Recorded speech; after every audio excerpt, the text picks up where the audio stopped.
예, 주택임차보호법이 상당히 양이 많은데 일단은 주택임차보호법과 관련된 부분을 조금 더 이야기하죠.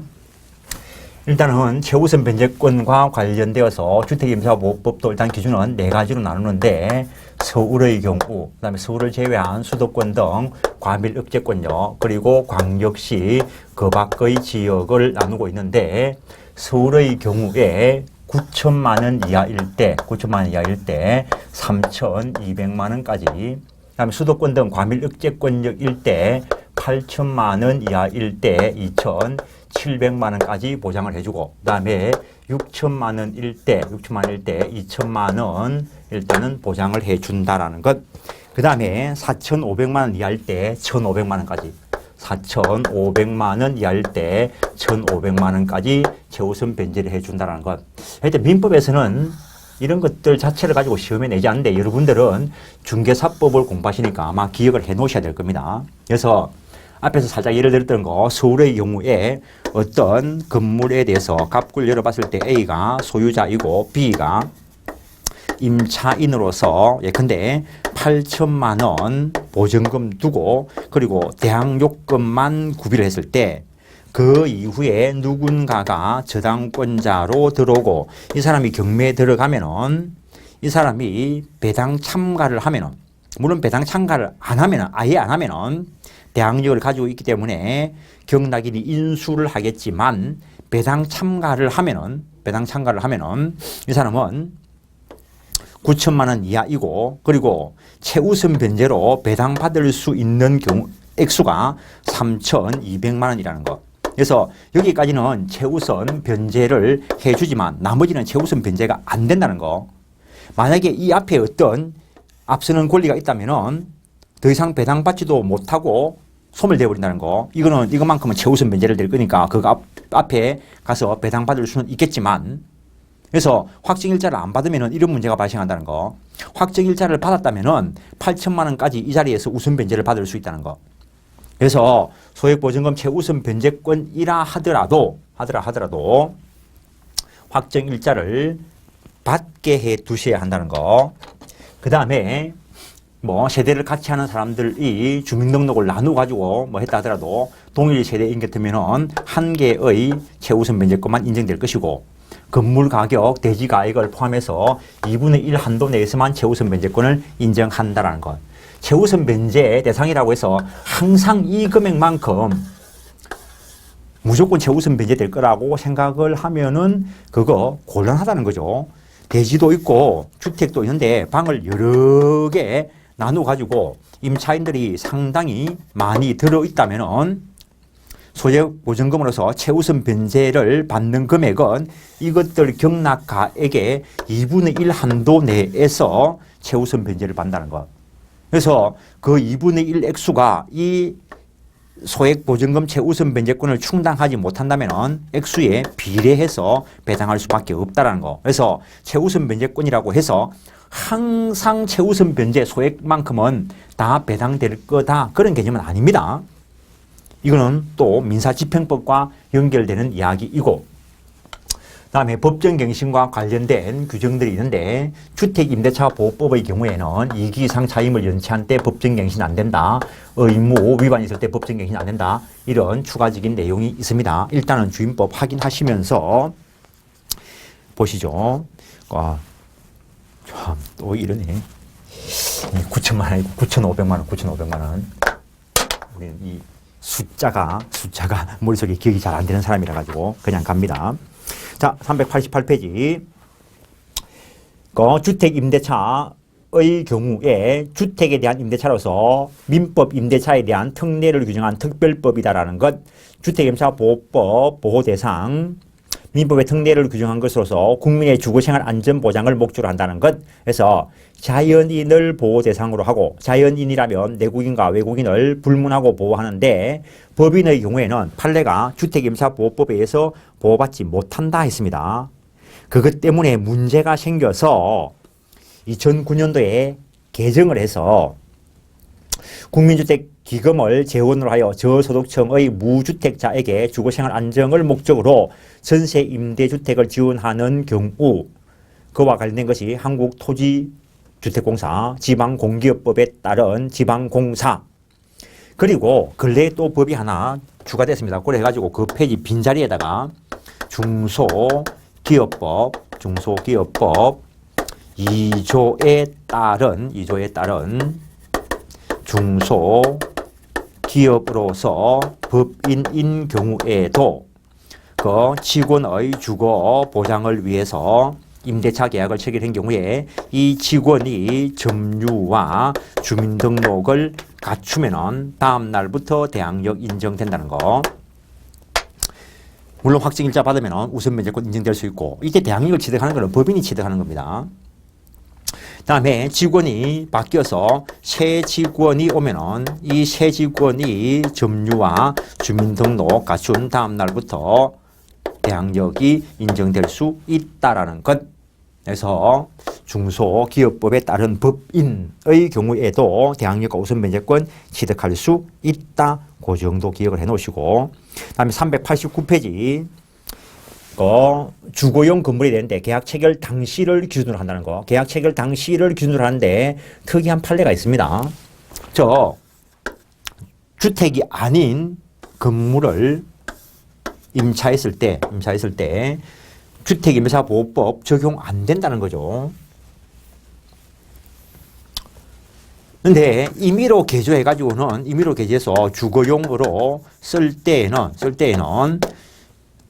주택임대차보호법 적용 안 되는데 임대인의 동의를 받아가지고 한 경우에는 대항력이 인정될 여지가 있다는 거. 그런데 A 소유의 건물을 임차한 자가 있는데 이미 그 전에 여기에 저당권이 설정되어 있었습니다. 그 위에 들어온 이 임차인이 개조를 해가지고 주거용으로 썼다는 거죠. 그때 점유하고 주민등록 갖추었을 때 대항력 취득되고 최우선 변제권을 인정한다라는 판례가 있습니다. 최우선 변제권과 관련된 것인데, 이게 실제 사건에서 보면은 이 건물이 일부는 주거용으로 사용되고 있었습니다. 거기에 대해서 주거용으로 사용 안 되는 부분도 있는데 전체에 대해서 저당권이 설정되고, 그랬을 때 법원에서 볼 때 이거 주거용으로 될 수도 있다는 걸 알 수 있다는 거지. 그런 사정에서 개조하고 주거용으로 할 때에는 최우선 변제권을 인정한 판례가 있다는 거. 요게 중개사 시험에 나온 적이 있습니다. 판례 앞뒤 다 떼버리고 개조해가지고 했을 경우에 소액보증금 최우선 변제권이 인정될 수 있다. 요것만 딱 나온 적이 있습니다. 실제로는 그 어떤 전제된 사항이 있었어야 되는데, 어떤 시험에 그렇게 출제된 적이 있고, 그 다음에 실제 용도 기준이라는 거, 공부상 기재 용도가 아니고 실제 용도 기준. 그 다음에 미등기 주택인 경우에도 적용될 수 있다는 것. 등기 여부하고는 상관이 없습니다. 점유와 주민등록이 있으면 되고, 임차주택 일부가 주거 외의 목적으로 사용되는 경우, 거기에 아까 소개했던 판례 간단하게 가족들과 함께 입주하여 그곳에서 일상생활을 영위하고, 그다음에 인쇄소, 슈퍼마켓을 경영하는 그런 경우에 전체에 대해서 주택임차보호법 적용한 바가 있다는 것. 근데 말미에 방 2개와 주방이 딸린 다방이 영업용으로 사용하면서 주거생활을 했다 하더라도 주택임대차보호법 적용될 수 없다라고 한 판례가 있다는 것, 그 정도 기억하시고, 미등기 전세에 대해서 준용한다라는 것, 다음 일시 사용을 위한 임대차에는 적용하지 않는다는 거. 여기서 미등기 전세 나중에 전세권 쪽에 가서 다시 한번 이야기할 자리도 있는데, 이 민법이 제정되기 전에 조선 말 구한말 그때 보면은 우리나라에 전세라는 제도가 있었다는 겁니다. 근데 구한말의 전세라는 제도가 관습법적으로 행해지고 있었는데 그 당시에 등기라는 제도를 잘 알지 못했습니다. 등기가 된 것은 1920년 이후 일본 애들이 토지조사하고 13년도, 12년도 토지조사하고 1920년도에 와가지고 일본 등기제도가 우리나라에 들어오게 됐었는데 그 이전에 이미 조선말 전세라는 제도가 있었다는 겁니다. 그래서 이거는 등기하고 관계가 없습니다. 등기하고. 근데 그 이후에 이제 등기제도가 체계가 잡히고, 그리고 그 이후에 이제 해방되고 대한민국 민법을 제정하면서 다른 것들 다 일본을 통한 독일법을 뺏겨오면서 이게 버리기에 아까웠던지 이 전세라는 것을, 전세권이라는 걸 물권법에 규정하고 물권인 전세권이 취득되려고 하면 등기가 되어야 한다는 것. 그래서 등기가 되어야 되는데 아직까지도 이 민법이 제정되고 시행된 지가 이제 뭐 60년, 70년 됐는데 아직까지도 사람들은 전세 구한다 해놓고 등기를 안 한다는 거지. 그러면 물권인 전세권은 될 수 없다는 거. 요걸 채권적 전세라고 부릅니다.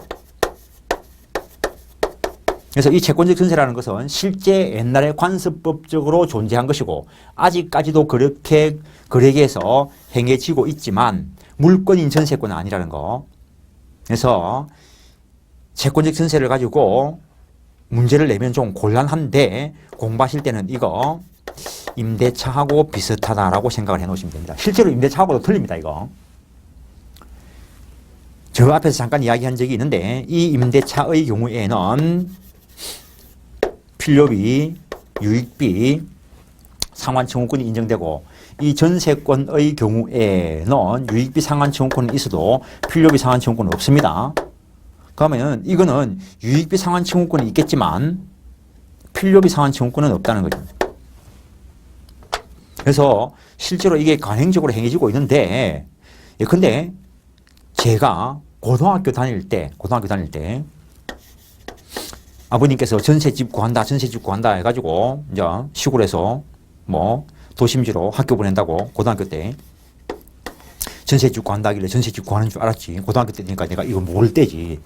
그러니까는 거기 들어가서 그 아버님이 이제 우리 이사 들어올 거니까 벽지 발라주세요 이러니까 이 사람이 벽지 발라준다 하더라고.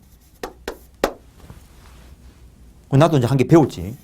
서울 와가지고 내가 전세집 구하면서 나도 이제 뭐 일반 사람들하고 이야기할 때는 법 전문가 이야기하는 게 아니고 일반 거래계에 통용되는 거 가지고 이야기를 하는 거지. 나도 세상 딴 사람 되기 싫으니까.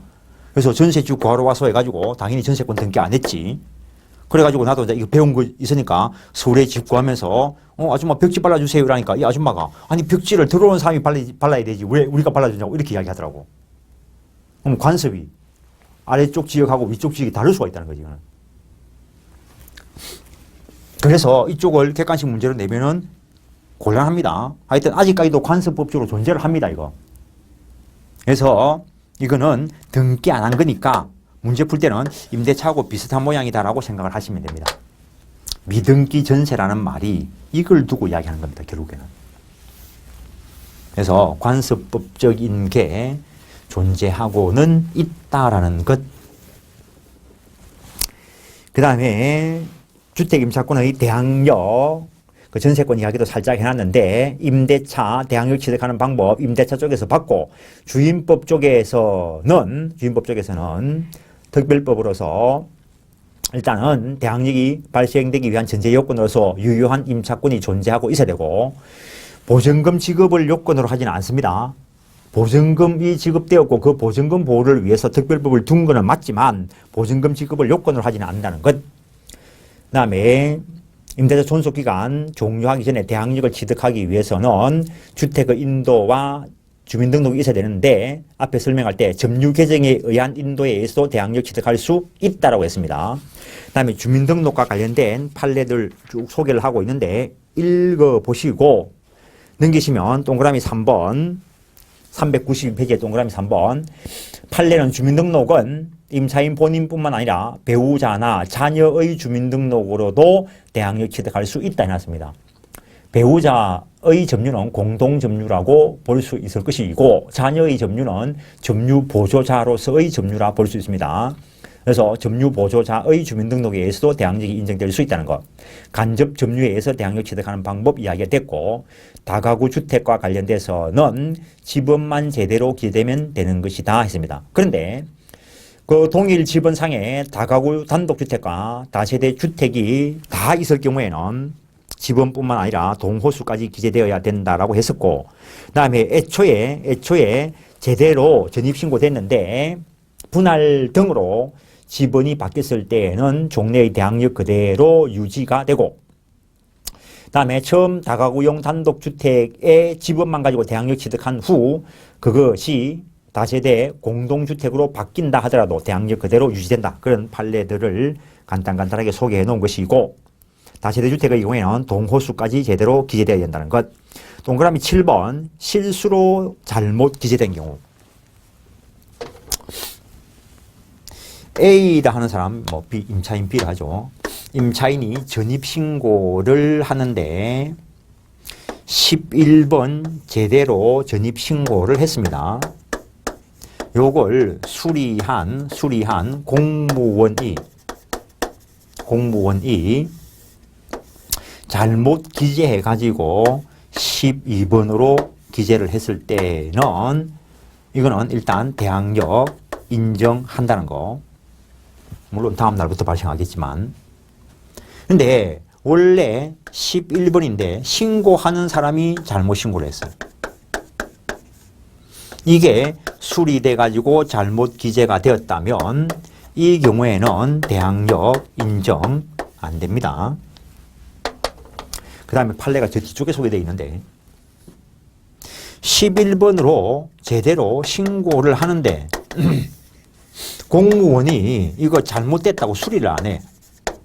그래서 아이씨 그 지분 잘못 신고했으니까 12번으로 고치세요 라고 하길래 공무원 말을 듣고 12번으로 고치고 12번으로 수리가 됐는데 이게 잘못된 거란 거지. 이 경우에도 대항력 인정 안 됩니다.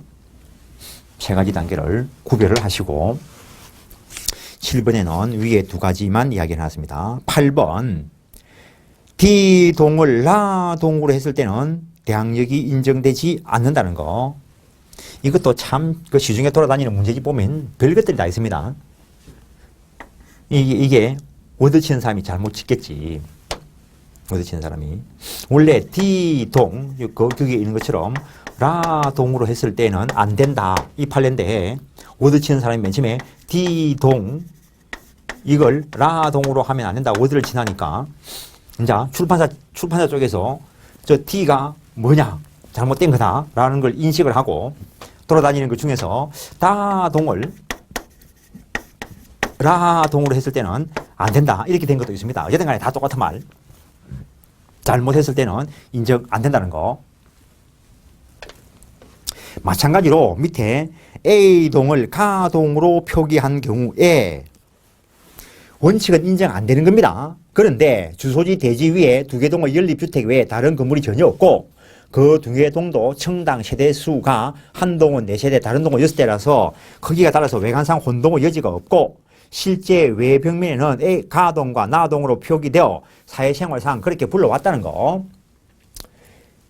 나아가서 더욱이 경매 기록에 A동과 가동이 병기되어 있는 그런 사항이라면 유효한 공시방법, 즉 대항력 취득 요건으로 인정해 주겠다는 겁니다.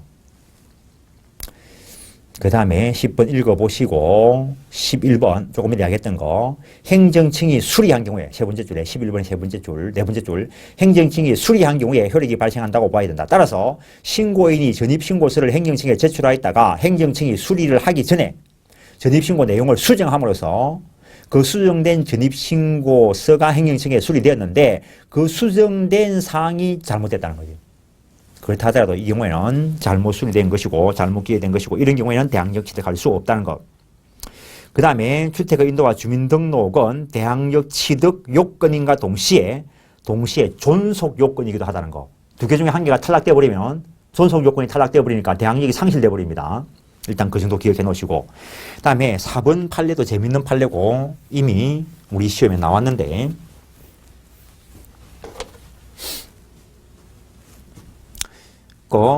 주민등록이 제대로 되어 있습니다. 주민등록이. 근데 이게 직권 말소가 됐어. 어떤 연유에서든 간에. 직권 말소가 되어도 대항력은 소멸됩니다. 이런 상태에서 즉 이 건물에 대해서 A가 소유자이고 이렇게 직권 말소된 이 상황에서 누군가가 이 부동산에 대해서 저당권을 설정했다는 거죠. 새로운 이해관계가 생겼다는 거죠. 그 이후에 주민등록법 소정의 이 절차를 거쳐서 등록이 된 경우라면 소급적으로 회복이 되고, 그렇다면 이 제3자는 선악을 불문하고 이 임차인에게 대항하지 못한다는 거. 그런데 주민등록법 소정의 이 절차가 아니고 재등록되었다면 그때 소급적으로 회복이 되겠지만은 그때는 선의 3자는 보호된다는 것.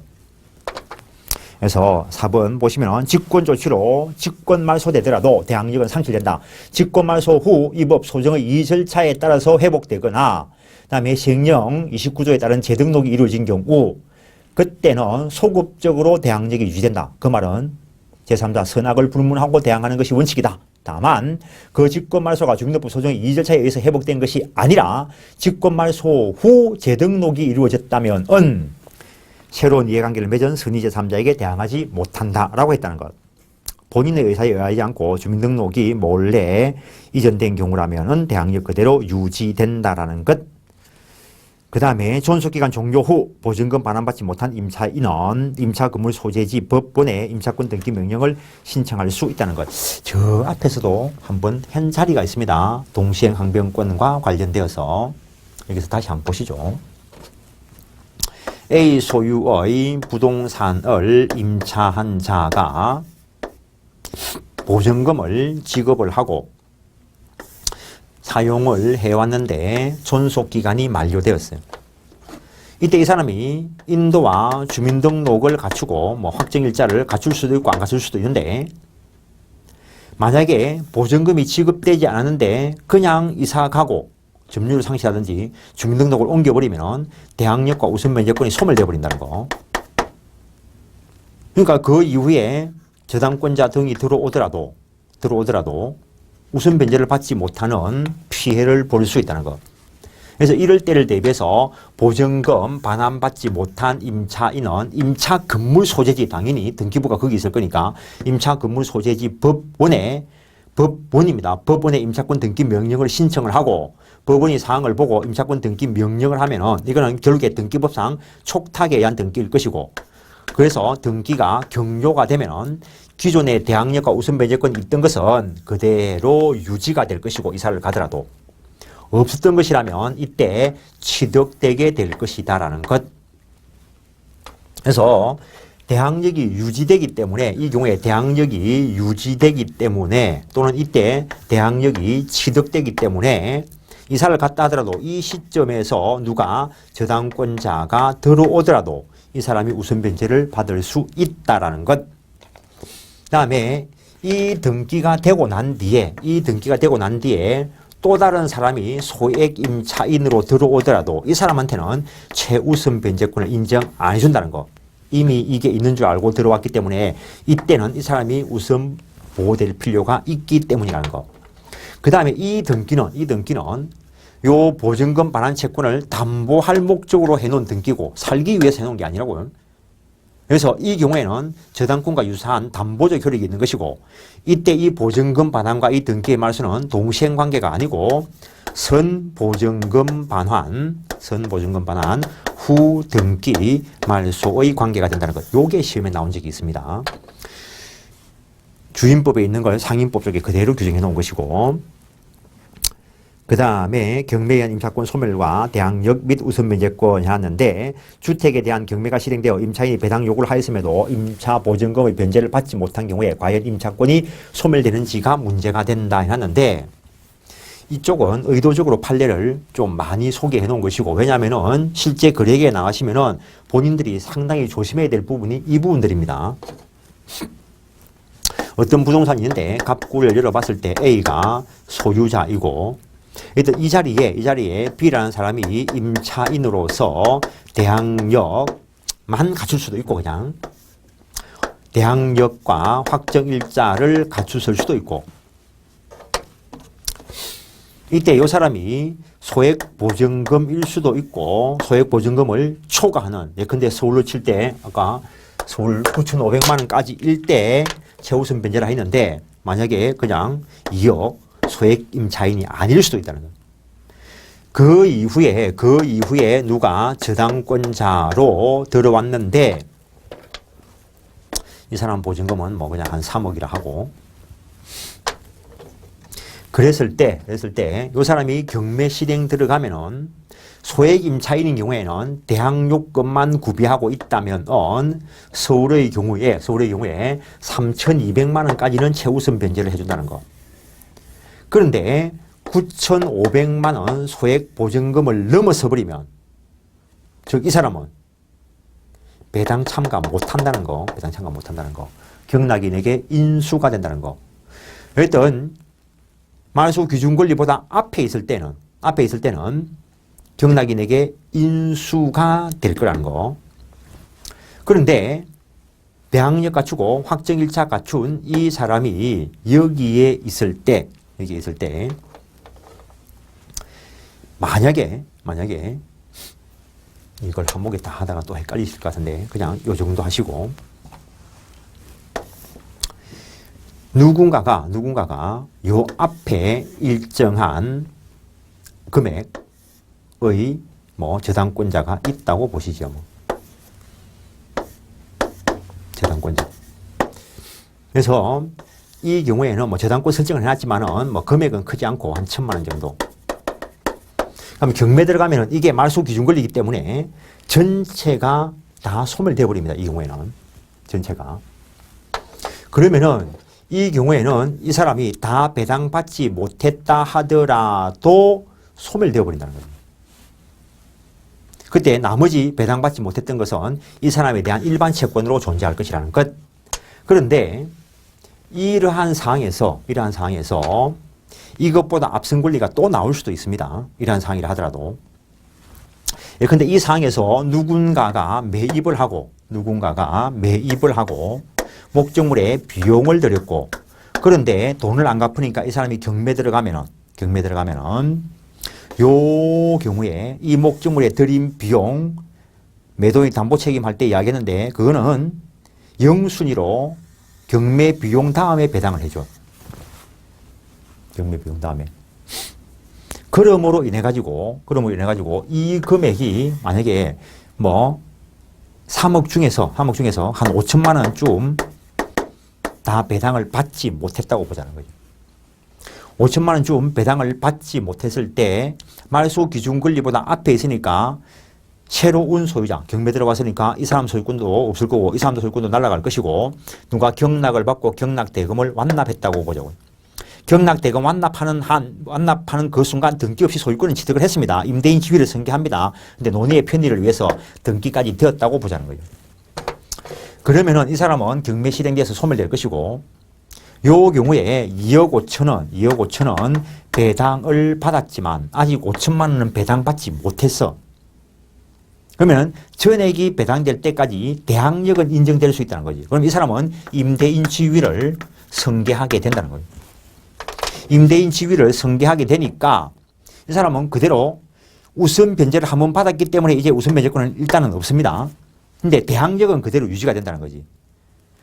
이 사람은 임대인의 지위를 가지고 있고 또 다른 누군가에게 저당권 설정해 주고 돈을 빌려왔다는 거지. 역시 변제받지 못하니까 경매에 들어와서 경매가 진행 중일 때 이 사람이 바로 이 임차권 가지고 배당 참가할 수 있는가? 우선 변제권 없다라는 것. 이 임차인과 새로운 계약을 체결하지 않는 한 이 임차권 가지고는 우선 변제 한 번만 받을 수 있지 대항력이 유지된다고 해서 또 다음 경매에서 우선 변제를 신청할 수는 없다는 것. 달리 계약을 하지 않았더라면. 이 상태에서 대항력이 유지가 되니까 그냥 다시 임대차 계약을 체결하고 확정일자를 받았더라면 새로운 우선 변제권이 취득될 수는 있지만 이런 것들이 없다면 대항력은 유지되어도 다음 경매에서 우선 변제 받을 수는 없다라는 것. 그 내용을 길게 써놓은 겁니다. 다음 선순위 담보권의 소멸과 대항력 해놨는데 이게 물권법 쪽에 가면 좀 더 상세하게 이야기되겠지만 말소 기준 권리 뒤에 있는 것들은 말소 기준 권리를 포함해서 다 소멸됩니다. 말소 기준 권리보다 앞에 있는 대항력 갖춘 임차권은 경매로 소멸되지 않는다는 거. 단 확정일자까지 갖췄다면 스스로 배당 참가해서 소멸되는 쪽을 선택할 수 있다는 것. 그래서 소액 임차인이냐 일반 임차인이냐를 가지고 판단을 하셔야 될 것들이 있습니다. 대항력의 내용 저 앞에서 이야기했습니다. 대항력이 있다면 소유자가 바뀌면 새로운 소유자가 임대인 지위를 승계하는데 거기 동그라미 3번 명의신탁자가 임대차 계약 체결 후 임대 권한을 포함하여 처분 권한을 종국적으로 받았다. 그러면 소유자가 된 거예요. 그러면은 그 사람 임대인 지위를 승계하고 임대인 지위를 승계하지 않는 자 양도담보권자는 담보권을 취득한 것이지 소유권 취득한 거 아니라는 거. 임차주택 대지만을 경락받은 자도 승계인이 아니라는 거. 다음에 동그라미 5번 판례는 임대차 쪽에서 이야기한 겁니다. 최선순위 대항력과 확정일자 갖춘 임차인은 경매 진행 시에 배당 참가해서 소멸되는 쪽을 선택할 수도 있고 배당 참가 안 하고 존속하는 쪽을 선택할 수 있고 그 다음에 임대차 존속기간 만료 후 소유자가 바뀌었을 때 상당 기간 내에 이의를 제기해서 승계되지 않게 할 수 있다는 거 앞에서 보고 왔습니다. 그 정도 하시고 그 다음에 3번 말미 한번 보시죠. 기존 채권을 보증금으로 하는 계약 즉 기존 채권을 보증금으로 가름할 수 있습니다. 그런데 목적이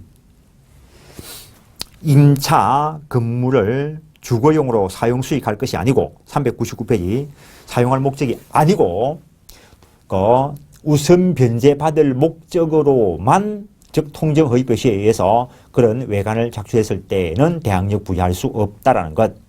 그 다음에 3번 이것은 혼동의 법리와 관련되는 것이고 물권법 혼돈 쪽에 가서 설명을 할 것이고 그 다음에 4번 앞에 시간에 이야기한 적이 있습니다. 주택임차보호법에 의한 대항력 갖춘 주택임차인이 임대인의 동의를 얻어 적법하게 임차권을 양도하거나 전대한 경우 점유승계가 되고 주민등록이 단절된 것으로 볼 수 없을 정도의 기간 내에 전입신고가 이루어졌다면 앞에 것 동일성을 유지한 채도 그대로 존속한다는 것. 중개사 하시는 분들은 이 법리를 알아놓으셔야 됩니다. 다음 제3자에 대한 관계, 저당권과 압류채권자 등과 같은 제3자에 대한 관계에서 대항력과의 선두를 기준으로 우열관계를 정한다라는 것. 말소 기준 권리에는 결국에 저당권, 압류, 경매 개시 결정 이런 것들이 있습니다. 그 정도 하시고 그 다음에 뭐 정액됐을 때는 정액된 부분은 그 앞에 있는 담보권자에게 대항하지 못한다. 그래서 어떤 건물이 있는데 갑구를 열어봤을 때 A가 소유자이고 B가 이때 임대차 계약을 체결하고 대항력권 갖추고 확정일자를 갖추었는데 뭐 예컨대 보증금 5억 그리고 이 시점에 누군가가 저당권 설정하고 돈을 빌려줬다는 거, 뭐 비담보채권 5억. 근데 계속 살다가 저당권 설정 이후에 보증금을 1억을 정액을 했다는 거예요. 그러면은 이 저당권 가지고 경매가 실행되면은 이거는 저당권보다 앞에 있지만은 이거는 저당권보다 뒤에 있습니다. 그래서 저당권보다 앞서서 배당받을 수 있는 금액은 이것이고 이거는 정액한 이 부분은 이 저당권자에게 대항하지 못한다는 거. 이 경우에 정액만 하면은 대항력은 있을지 몰라도 우선 변제권은 없습니다.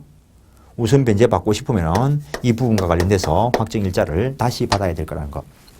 그런 내용이 있고 주택임대 존속기간 2년 미만으로 정했을 때에는 2년으로 본다. 최단기 2년 보장기간이 있고 그러나 임차인은 그 2년 미만으로 정한 기간에 유효성을 인정할 수 있다라는 것.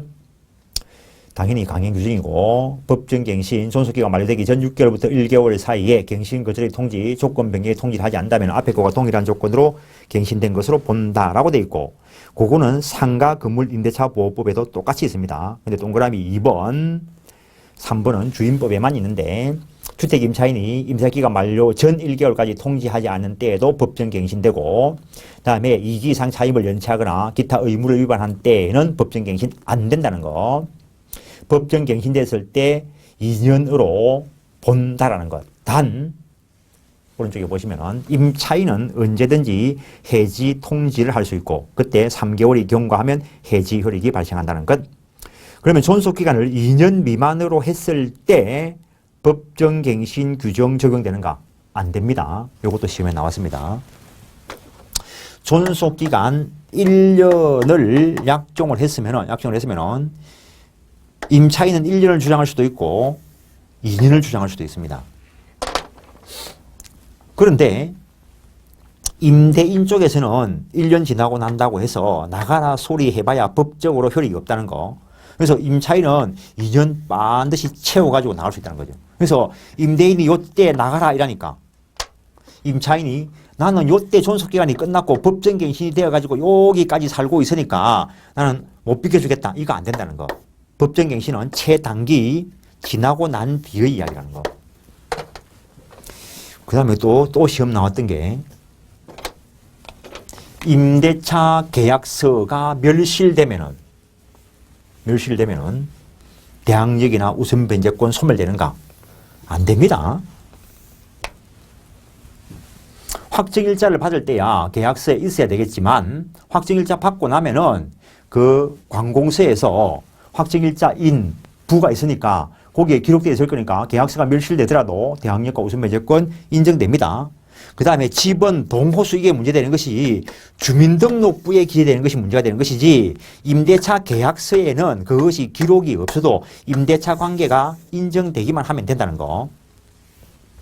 그런 판례들이 다 있습니다. 그 정도 하시고 그 다음에 차임정감 청구권, 차임정액 제한, 주임법의 경우에는 약정한 차임의 20분의 1을 초과하지 못한다. 한 번 정액하고 나면은 1년 내에는 다시 정액하지 못한다라고 해놨는데 그것도 존속기간 중일 때 정액을 할 때 20분의 1 범위 내에서 정액할 수 있는 것이고 하고 난 뒤에 1년 내에는 다시 못한다는 것이지 끝나기 전쯤에 뭐 정액을 하고 끝나고 난 뒤에 다시 재계약할 때 이때는 정액이 제한이 없습니다. 이거. 여기에 전체적으로 1년이 안 되었다 하더라도 존속기간 중일 때 정액을 했으면 1년 내에 다시 정액하지 못한다는 것. 그 다음에 월차임 지난 시 산정률 제한이 있는데 그게 완전히 잘못되어 있습니다. 401페이지 대통령령이 정하는 비율 그게 1할입니다. 1할. 주임법은 1할 또는 기준금리 4배 이하. 상임법 부분도 잘못되어 있던데 1할 2푼 또는 기준금리 4.5배 이하. 하여튼 이거는 제가 교정을 볼 때 당연히 제대로 돼 있겠지라고 간과된 부분이어서 정말 죄송하게 생각합니다. 주임법은 월차임 지난 시 산정률 제한 1할 또는 기준금리 4배 이하 둘 중에 낮은 것 기준일 것이고 상임법은 1할 2푼 또는 기준금리 4.5배 이하라는 것. 일단은 401페이지에는 1할 또는 기준금리 4배를 초과할 수 없다. 그렇게 기재를 해놓으시고 정말 죄송하게 생각합니다. 402페이지 우선 변제권 인정되기 위해서는 확정일자까지 갖춰야 되는데 근래 법이 또 개정돼 가지고 확정일자부 기재사항 이거는 실제로 관공서에서 할 것인데 그렇다고 해서 또 무조건 외우려 하지 마시고 확정일자 번호 하여튼 공부를 기재하면은 번호가 일단은 기재가 될 것이고 그 다음에 확정일자 부여일 그 다음에 임대인과 임차인의 인적사항이라면 이름, 번호, 주소 이런 것들 이야기할 것이고 그 다음에 주택소재지, 임대차 목적물, 임대차 기간, 차임 보증금 이런 것들 기재한다. 살짝 한번 읽어는 놓으시고 임대차 정보 제공 요청과 관련되는 것도 신설했다라는 것. 이건 실제로 관공서가 할 것이니까 조문을 한 번은 읽어보시고 요청했을 때 정당한 이유 없이 거절할 수 없다. 옳은 지문으로 처리가 되겠죠. 이거 들어가면은. 다음에 5조 1년을 단위로 매년 만들고 20년간 보존한다는 것. 그 정도 하시고, 우선 변제권 발전 시기 앞에 설명했는데, 주택 임차인이 주택의 인도와 주민등록을 마친 당일 또는 그 이전에 계약서상의 확정일자를 갖추었다면 대항력과 마찬가지로 인도와 주민등록 마친 다음 날 발생하고, 그러나 대항요건을 갖춘 후 나중에 확정일자를 받으면 우선 변제권은 확정일자 받는 날 그때 바로 발생한다라는 것. 그 다음에 뭐 물권과 유사한 효력이 있다 이런 이야기가 있고, 동시행항변권, 건물 인도 확인서, 경매와 관련해서 우선 변제권이 있는 임차인이 주택임차보호법에 의해서 보증금을 수령하기 위해서, 즉 경공매 절차에서 보증금을 수령하기 위해서는 임차인의 명도가 증명되어야 한다라는 것을 의미하는 것이고, 반드시 선이행되어야 하는 것은 아니다라는 판례가 있다는 것. 다음에 선순위 가압류권자와는 평등 배당이다 설명됐습니다. 다음에 우선 변제권과 최우선 변제권을 겸하는 경우, 역시 설명은 됐지만 한번 보시죠. 대항요건과 확정일자를 갖춘 임차인들이 소액 보증금 최우선 변제권의 지위를 겸하고 있다면 먼저 소액 임차인으로서 일정액을 최우선 배당하고 남는 것들은 우선 변제 받을 수 있다는 것. 다음에 임대차 계약 후 보증금 정액을 한 경우에 먼저 성립된 우선 변제권은 그 보증금 한도에서 효력이 있고, 갱신 후 정액된 보증금 부분에 대해서는 갱신계약 효력 발생 및 확정일자 구비에 따라서 우선 변제권이 주어진다라는 것. 그 정도 하시고, 그 다음에 보증금 반환 채권만을 양수한 경우에는 일반 채권이기 때문에 우선 변제권이 일단 없습니다. B라는 사람이 임차인으로서 주민등록과 인도를 하고 확정일자를 갖춘 사람인데, 이 보증금 반환 채권을 누군가가 양수를 했다는 거죠. 그래서 이 사람이 보증금 반환 채권, 이 사람은 채권 양수인입니다. 채권 양수인. 그래서 이거는 일반 채권이기 때문에, 우선 변제권 인정 안 됩니다. 이 사람은 보증금 반환과 관련되는 채권자가 이제는 더 이상 아닙니다. 그래서 대위 우선 변제권 행사할 것도 없어. 그래서 이 사람은 보통 배당을 받아야 되는데, 근래 법이 개정돼 가지고 금융업법상 은행의 경우에는 우선 변제권이 인정되기도 합니다. 조금 이따 확인할 것인데, 그렇다 하더라도 존속기간 중에 대위 해지권은 없다는 거 오른쪽에 조문에 있습니다. 그 404페이지 동그라미 6번 제2경매 절차에서는 우선 변제 받을 수 없다. 앞에서 설명했고, 앞에서도 판례를 확인하고 왔습니다. 임차권 소멸 시기 배당표가 확정된 때라는 거, 이 정도 하시고, 그 다음에 경락이 낙찰대금을 납부하여 임차주택에 대한 소유권을 취득한 이후에 임차인이 임차주택을 계속 점유 사용하였다 하더라도 임차인에 대한 배당표가 확정될 때까지의 사용수익은 소멸하지 아니하고, 따라서 부당이득 성립하지 않는다. 확정될 때를 기준으로 판단한다는 것.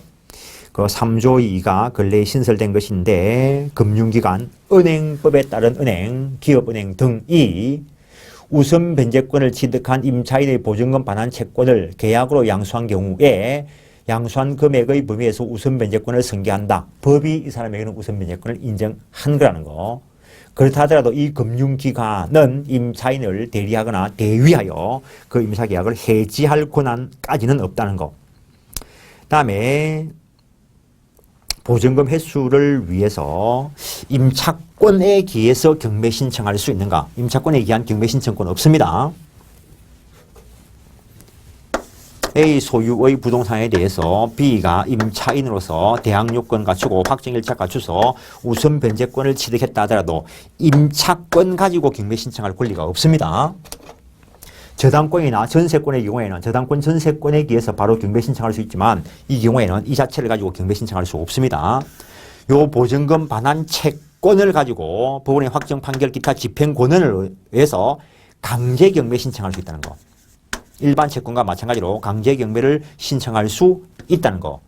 그래서 이거는 특칙이 아닙니다. 이거는 일반 채권이라면 다 인정되는 것이고, 이때 특칙은 이 경매 신청 시에 자기의 반대 의무의 이행 또는 이행 제공 없이 계속 점유 사용하면서 경매 신청할 수 있다. 그게 특칙입니다.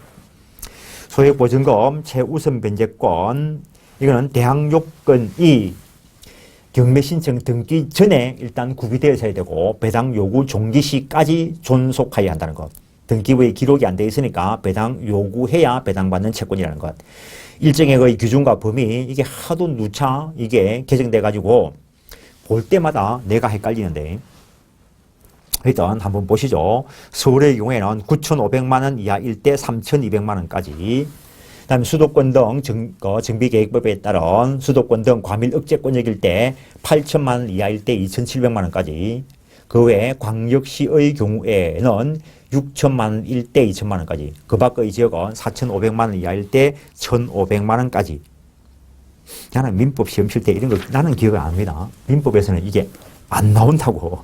중개사 시험에서도 민법에서 나오는 것보다는 중개사법에서 나올 가능성이 많고, 그 정도 하시고 주택임대차위원회 408페이지 법무부에 둔다 뭐 그 정도 확인하시고, 임차권 등기 명령에 의한 등기, 임차건물 소재지 법원에 보증금 반환받지 못한 임차인이 임차권 등기 명령을 신청하고 그것이 인정되면 법원에서 등기소에 등기하라고 명령할 것인데 실질은 촉탁에 의한 등기가 될 것이다라는 것. 그때 그 등기가 경유되면 대항력과 우선 면제권이 유지되기도 하고 없었던 것이라면 새롭게 취득되기도 하는데, 그 등기되고 난 뒤에 새로 들어온 임차인에게는 소액보증금 최우선 면제권을 인정하지 않는다. 그런 내용을 담고 있습니다. 다음에 410페이지 주택임차권의 승계와 관련돼서 특칙을 두고 있는데 411페이지 임차인이 상속권자 없이 사망한 경우에는 가정공동생활하는 사실혼관계 있는 자가 승계를 받을 수 있다는 것. 상속권자가 있다면 가정공동생활하지 않는 상속인과 가정공동생활하는 사실혼관계에 있는 자는 그 공동으로 승계한다라는 것. 근데 이게 문제가 됩니다. 이게.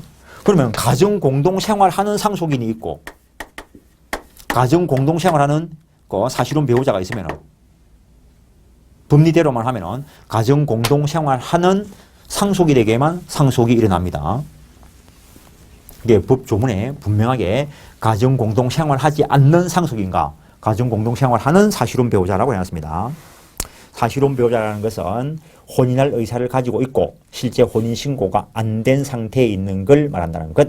물론 가정공동생활을 해야 되고, 승계의 효과, 승계 반대 의사 표시를 함으로써 임차인이 사망한 후 1개월 내에 임차권의 승계인이 임대인에 대하여 반대 의사를 표시함으로써 승계되지 않게 할 수 있다는 것. 그 정도 하시고, 말소 기준 권리보다 앞에 있는 이거 말소 기준 권리 뒤에 있는 대항력 갖춘 임차권의 경우에는 경매로 소멸될 것이고, 말소 기준 권리보다 앞에 있는 대항력이 있는 임차권은 소멸되지 않을 수 있다는 것. 단 확정일자 갖추었으면 배당 참가할 수 있다는 것. 소액 임차인이라면 확정일자 없어도 배당 참가할 수 있다는 것. 그 정도 하시고 상가 건물 임대차 보호법을 보시죠. 상가 건물 임대차 보호법은 국민의 경제생활 안전 보장을 목적으로 하기 때문에 자연인뿐만 아니라 법인도 당연히 보호 범위에 들어간다라는 것. 이것도 상가라야 하는데 기본적으로 영리를 목적으로 하는 것이라야 되고, 영리를 목적으로 하는 것이어야 되고, 이거는 일단 기본적으로 보증금 제한도 있습니다. 적용과 관련돼서 서울의 경우에는 보증금이 4억 이하라야 되고, 수도권 등 과밀 억제권역인 경우에는 3억 이하라야 되고, 그 다음에 광역시인 경우 여기에 2억 4천 이하라야 되고, 그 다음에 그 외의 지역이라면 1억 8천 이하라야 된다는 것. 이것도 하도 자주 바뀌어가지고 하여튼, 근데 최근에 법이 계약 권리금과 관련된 걸 규정을 하고, 그러면서 대항력과 관련됐을 때는 이런 거 제한 없이 상가임대차에 적용된다라고 해가지고 확대 적용하게 만들어놨습니다. 일단 적용 대상 시행령 2조, 서울의 경우에 4억, 수도권 등 과밀 억제권역이면은 3억, 그다음에 광역시는 2억 4천, 그 밖의 지역은 1억 8천 이하라야 적용된다는 것. 421페이지 위에 보면은 영업용으로 사용하는 임대차를 가리키는 것으로 볼 것이다 라고 해놨습니다. 다음에 상가 임대차 보호법상 대항력 취득 방법은 상가의 인도와 사업자 등록한 다음 날부터 대항력 취득한다는 것. 이것도 시험이 옛날에 애매하게 나온 적이 있습니다. 대항력 취득 요건이라면은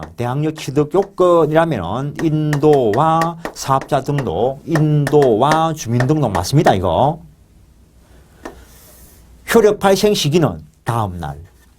참 이런 것 가지고 이상하게 문제를 낸 적이 있어가지고 문제됐던 적이 있습니다. 이것도 대항력 발생 요건인가 동시에 효력 유지 존속 요건이기도 하다는 것 살짝 보시고, 이것도 간접 점유로서 대항력 취득할 수 있다. 이거 앞에서 주택임차보호법에서 설명한 법리가 그대로 적용되는 것이고, 422페이지 동그라미 3번 일부를 임차했을 때 도면 첨부되어야 된다. 그 판례 소개해 놓은 것이고, 동그라미 3번 대항력 발생 시기 됐고, 다음에 대항력이 없는 경우 한번 읽어보시고, 존속기간, 요거는 최단 존속기간 1년 보장 규정이 있다는 것. 다음에 계약갱신 요구권이 있는데 임대차 존속기간 만료되기 전 6개월부터 1개월 사이에 임차인 쪽에서 임대인에게 계약갱신 요구를 할 수 있다는 것. 그때 정당한 사유가 없으면 거절할 수 있는데, 거절할 수 있는 정당한 사유로서 423페이지 이거 간혹 시험 나옵니다. 3기 이상 차임을 연체한 사실이 있을 때 거짓이나 부정한 방법으로 임차한 경우, 쌍방 합의해서 상당한 보상을 한 경우, 그다음에 무단으로 전대한 때 임차인의 고의 또는 중대한 과실로 파손한 경우, 그다음 멸실되어 목적을 달성하지 못하게 된 경우, 철거 재건축을 위해서 점유 회복이 필요한 경우, 현저한 의무 위반이 있거나 임대사를 존속시키기 어려운 중대한 사유가 있는 경우, 그 정도 하시고, 최초의 임대차 기간을 포함해서 5년을 초과하지 않는 범위 내에서 인정된다. 424페이지에 있고 법조문에 있는 것입니다. 그 정도 하시고, 상가 임대차 법정갱신 존속기간 만료되기 전 6개월부터 1개월 사이에 임대인이 갱신 거절의 통지, 조건 변경의 통지하지 않을 때는 앞의 것과 동일한 조건으로 갱신된 것으로 본다. 이 경우에 존속기간은 1년으로 한다라고 되어 있습니다. 단 임차인은 언제든지 해지 통고를 할 수 있고, 그때 3개월이 경과하면 해지 효력이 발생한다라는 것. 그 정도 하시고, 보증금액을 초과하는 임대차 한번 읽어보시고, 다음에 해지 청구 넘기시고, 426페이지 보시면은 정감 청구권 있고, 차임 정액 제한, 주임법은 20분의 1, 5%였는데 상임법은 100분의 9를 초과하지 못한다. 그 다음에 정액 후 1년 내에는 다시 정액하지 못한다라고 돼 있고, 여기 월 차임 제한 시 산정률 제한, 아까 주임법 할 때 했는데 거기에도 잘못되어 있다는 거죠. 1할 2푼 또는 기준금리 4.5배 초과하지 못한다. 1할 2푼 또는 기준금리